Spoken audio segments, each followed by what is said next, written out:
Let's get right into how to use your mental gym to become an elite player. You gotta understand it all starts with visualization. See, when you visualize, you're not only closing your eyes, you also are using all of your senses. The overall aim of visualization is to create actualization.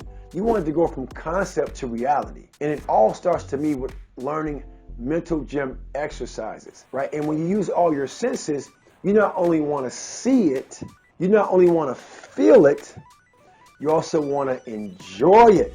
SFE is what I call that. You want to see, feel, and enjoy what you're visualizing. And these are usually done while sitting or staying still. And I want to share something with you. Skill is nothing more than the ability to stay still. And stillness is what you're after when you're on the court, right? When you learn to start, stop, and stabilize your body, you're after the ABCs. You want agility, you want balance, and you want control. That's how you dominate. So it all starts without that basketball to SFE it. Can I see myself having success? Can I feel myself having success? And can I experience myself after having success? And success to me is nothing more than a worthy idea reached. Also, in that same SFE, how about I see myself make a mistake, I feel myself make a mistake, but I enjoy not chasing the mistake to become a mistake. I overcame it. I could do the same thing, right? I could do the same thing. So I want you to keep that in mind to understand how to use your mental gym to become an elite player. Let's get right into the 4 must-know ball handling skills. First, you need to understand that this basketball needs to become an extension of your hand, almost like you're playing with a yo-yo. Second, everything on your hand touches the ball except your palms. There's no control here. So first, starting off, to me, what we call maverick drills, right? Pete Maravich drills, I should say. Right, getting your hands warm, so using ball squeezes.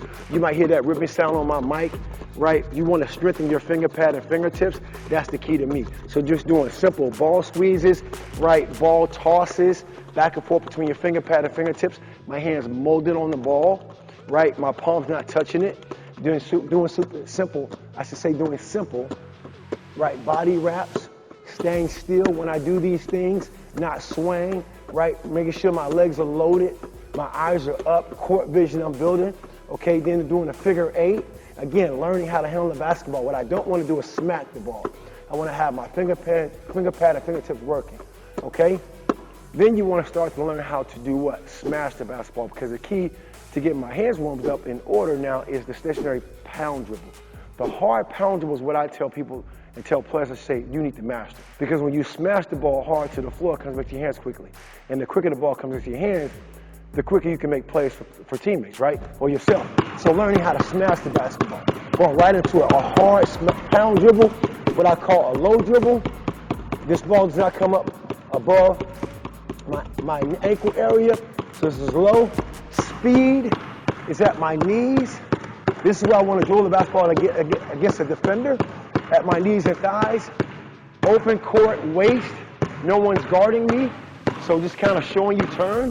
The ball's coming upright, my stance is upright, open court, sideline's not a barrier, and then exaggeration. Because if I can handle this basketball over my head, then anything below it I can handle as well. So what I do on the right side, I want to do on the left side. Low, I have an arm ball up, active hand that can help me protect the ball against reaching defenders.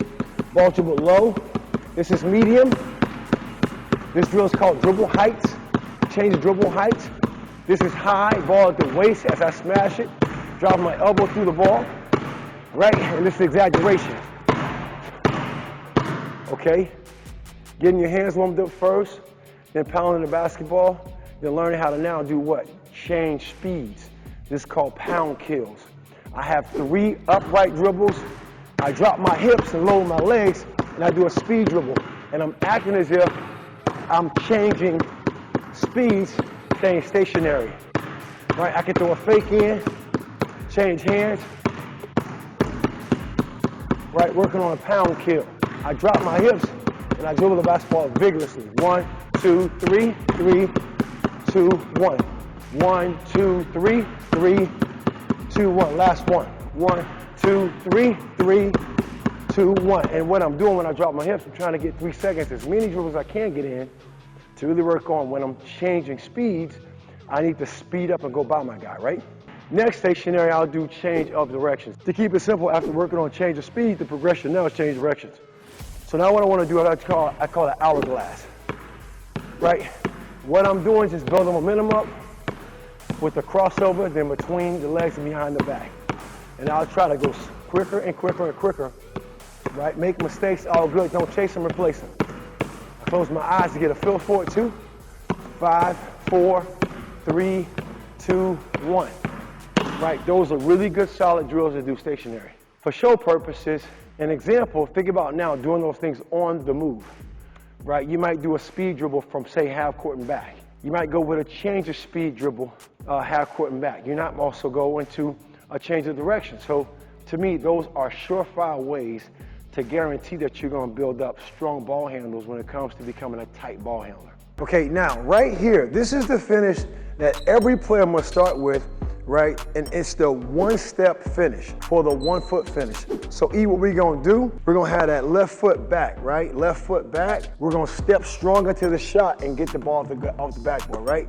So I'm gonna step strong, right? Inside foot back, leverage up, shoot it. Here we go, right there. Step strong, lay the ball up. Get up, quick, high. There you go, 1, good. Let's get 2 more, good. This is the shot every player must start with right here, right? The basic 1 foot finish. However, this is the shot you're gonna have probably the majority of the games if you're talking about becoming a high percentage finisher. All right, now we leverage it. Now let's talk about putting the right foot back, stepping through, shooting a right hand finish. So right foot, right hand. Right foot back, right hand shot. Throw your defender off. Here you go, right? Right foot back, 1 step. Get up high. Eyes on the rim, good, good score. Now drive up when you step into it. Drive up your left knee. Don't drag it. Get up high, get up high, get up. Nice, all right, good. All right, so now how do you finish with power at the rim is 2 foot finishes. 2 foot finishes are when you are expecting contact from a defender. You wanna go with 2 feet to finish because you can also shoot it higher off the glass for a softer touch. So same concept, like we started with 1 foot, whether it was outside foot or inside. Now what we wanna do is we wanna kick a quick hop into the shot and lay the ball up. Let's go quick hop, quick. Quick hop, hop into a shot. Good, get closer, right? So I take a step, go up and score it. Go, step, good, good. Take a complete step, right? A complete step, hop into it, right? Go, complete step, right there. Nice, 1, 2, good, good, good. One more time. Eyes up to the rim. There you go, last one. Power up. Perfect, good job. This is my defender. What I'm gonna do is I'm gonna show you moves you need to master. The first move you need to master, I don't care where you're coming from, it's called jump hook. Everyone has different names. I love to ask players, hey, what word works for you? And I use that word, I'm not stuck on it. But all I'm simply saying is actually when you go up and the ball is around your ear area and you're just going up like you're mimicking a jump shot. You're just like mimicking a jump shot. I'm not going out here, what we call a wide hand accountability. That's a great shot to shoot. That's a lot more difficult. You gotta have a lot of skill for that. But all I'm simply doing is pushing the ball up and away from my opponent. And if you see what I'm actually doing, I wanna tell you, when I'm up in the air, that's when I'm turning my body. See, I'm selling a face shot confrontational, but actually I'm separating from them. As I'm going up, I release the ball in the air. And because of where the ball is located, that's a tough shot for anybody to block. I don't care who you are, because you have to get just as high as this basketball. And this shot, again, is taken when you're attacking and the defender's hands are down. I go 2 foot, stop in the lane. I can also do the same thing with 1. Let's get right into the key to unlocking your elite defensive footwork. It all starts with your stance, and I'm gonna get right to it. See, your stance needs to be with your feet shoulders width apart. My legs are bent at the knee area. I don't wanna ever come up to extend. I wanna keep a flex in that knee area. My butt is back. My hips are dropped. That's my lower portion of my stance. Front profile, my legs are also loaded. That's why you play low. You play low to load your legs, L-O-A-D. My legs are loaded and powerful. If you were to come push me right now, my upper body may move, but my legs won't. Now I'm able to move in a direction of towards my defender, to the sides to keep my defender in front of me, and then dropping if I need to too. But it all starts with your stance. My hands are above the basketball. I don't want them below the ball. I want them above the basketball. I want the player in front of me to be a dribbler. If they're dribbling and they're just turning, doing all kind of dribble moves, they have 4 ticked off teammates. Why? Because they can't pass the ball. And I may get a 5-second call on them, a violation, by staying in this stance. Notice I'm talking the whole time in this stance. This is the key. It starts with the stance. The number one skill you need to master is called the closeout. Here's simply why. Even when you watch film and you get ready to play a player, you really don't know their tendencies. The film and the breakthroughs that the coaches will give you and the scouting reports will give you an idea, but you have no idea until you play against this player.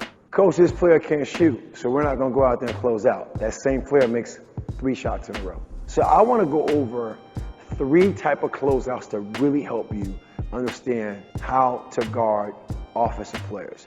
Now, I've identified at AttackBball, I should say we've identified, there's 3 players you're going to guard. You're going to guard a shooter.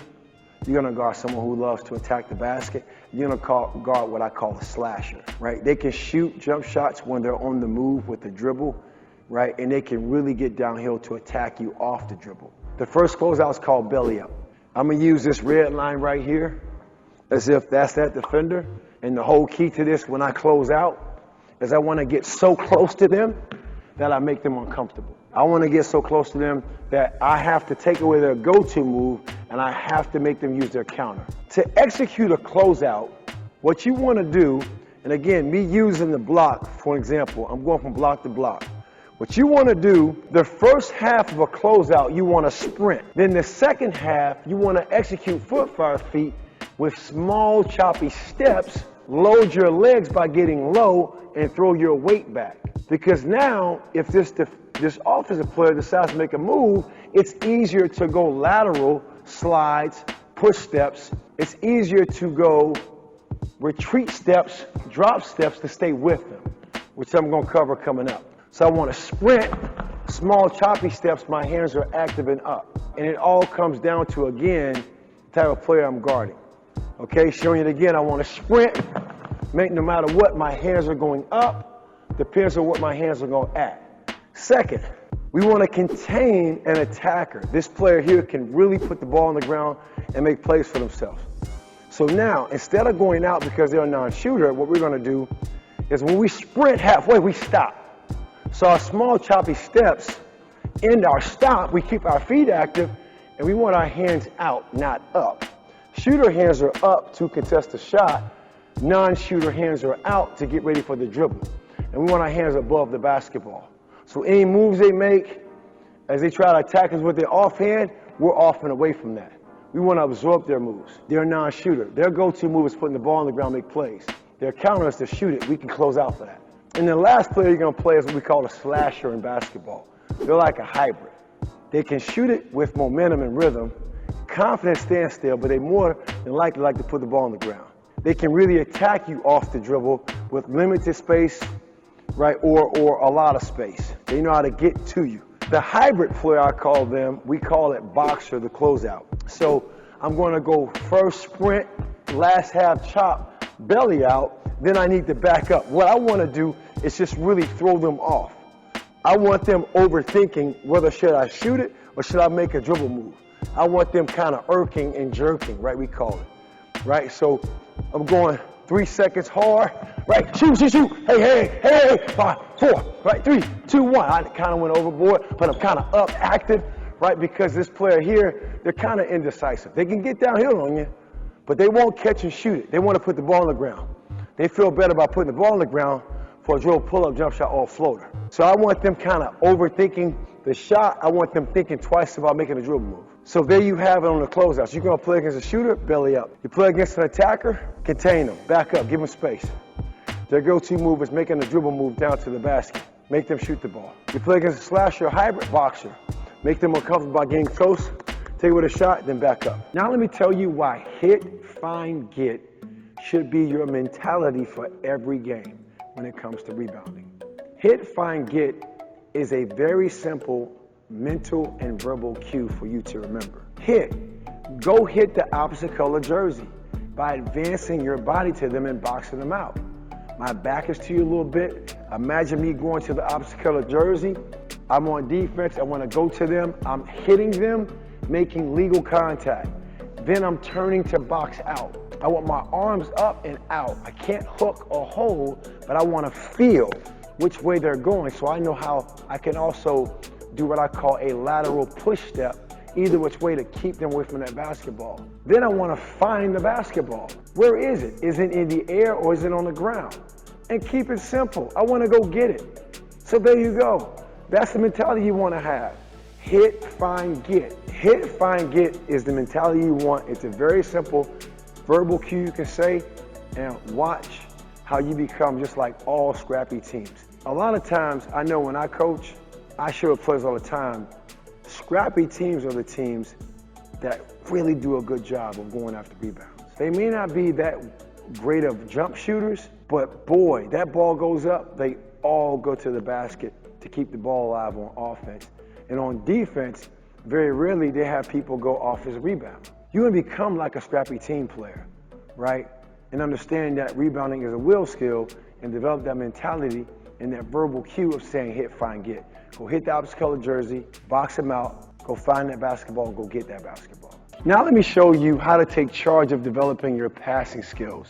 See, you must learn how to pass the ball with both hands, your dominant hand and your non-dominant hand, also referred to sometimes as your strong hand or your weak hand, right? Using the wall, and I'm gonna have a side profile first. So the first way I wanna talk about passing the basketball, if I'm right-handed, that might be more of a natural thing. But if your right hand is your dominant and your left is not, you still wanna learn how to deliver that basketball in that universal release mentality. Where the ball, again, as you know the success of this, it's going in a straight line every time.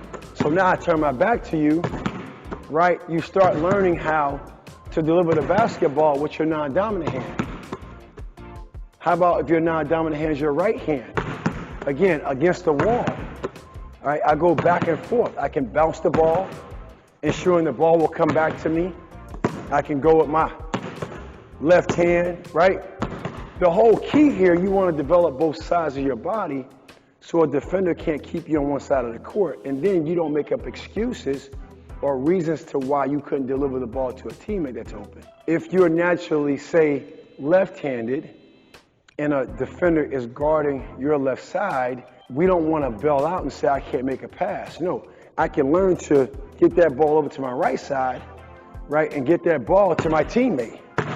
So I want to also bring up to you, when you learn how to develop both sides of your body, especially with your arms and hands, for the universal release, then I want you to look out for understanding the way you pass the basketball. You pass the ball with what I call a direct pass, so ball in my right hand, teammate to my right side, that's a direct pass, whether that's a bounce pass, whether that's an air pass, that's a direct pass, I'm passing it. The second way you pass the basketball, right, the way the ball can travel, it can be a cross-body pass, right, a cross pass. Now again, that might be my left hand. I'm going against the wall, as you see. I'm going across my body because my right hand may not be available. I see a teammate open right away, I come off that last bounce, I pass that basketball. So against the wall, pretend I'm facing, I can come into it with a move, I can 1-2 stop pass direct, right? I can come in with a move, ball in my left hand, I can cross pass it, I can bounce pass, cross pass, I can direct step, bounce pass. Look at all these things I can do by understanding my body and then understanding how to connect that with the universal release to then also work on my non-dominant hand as well as my dominant hand when it comes to passing the basketball with a direct pass or cross-body pass. All right, here's shooting drills that every high school player should practice. And it all starts with the standstill shot. And the first is basically what I call 5-spot shooting, right? You have the corners, left and right, doesn't matter where you start at. You have the wings, right, where this red, white line coming together, you may not be able to see it, but you have the wing area, which is what we call elbow extended, right wing, left wing, and you have top of the key. Can you go around the horn, we call it, around the world, stand still, catch and shoot, and make shots, right? Just keeping it simple, right? Can I line them up, knock them down, over and over and over, right? Without thinking and missing a beat. I'm right now within 6 to 16 feet. Every time I shoot the basketball, I take an honest miss, right? Don't chase it, replace it, lift up, shoot it. I love that, miss it again. Don't miss 3 shots in a row. Mentality, lift up, knock it down. Move on. You're gonna miss shots. It's a part of the process, right? How quick can you move on, right? How quick can you move on? Last spot, in the corner, right? Can you do that? To make this game interesting, you do time and score. I wanna go from the left corner all the way around to the right corner. I wanna do it in less than 20 seconds. Count, 20, 19, 18, 17, 16, 15, 14, 13, 12, 11, 10, 9, 8, 7, 6, 5, my point. Even going slow, I was able to do that. Imagine having a rebound out here. I probably could do that within 12 seconds.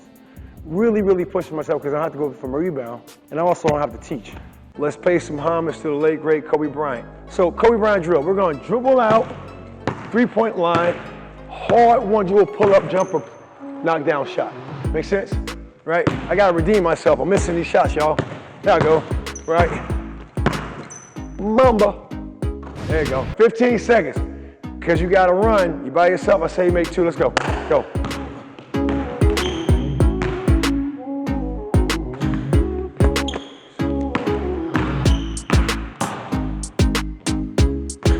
Stop. All good.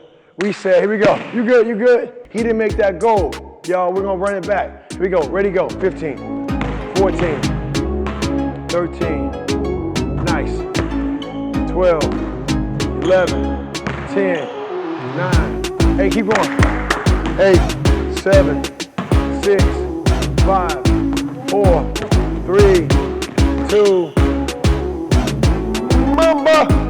Hey! Your shot. And don't hate on me, y'all, for my counting, because I was working with them. I had the slow clock going. 15, 14. Hey, that's what you do for your players, man. You look out for your people. Way to go. Let's keep the momentum going with that bonus I mentioned earlier.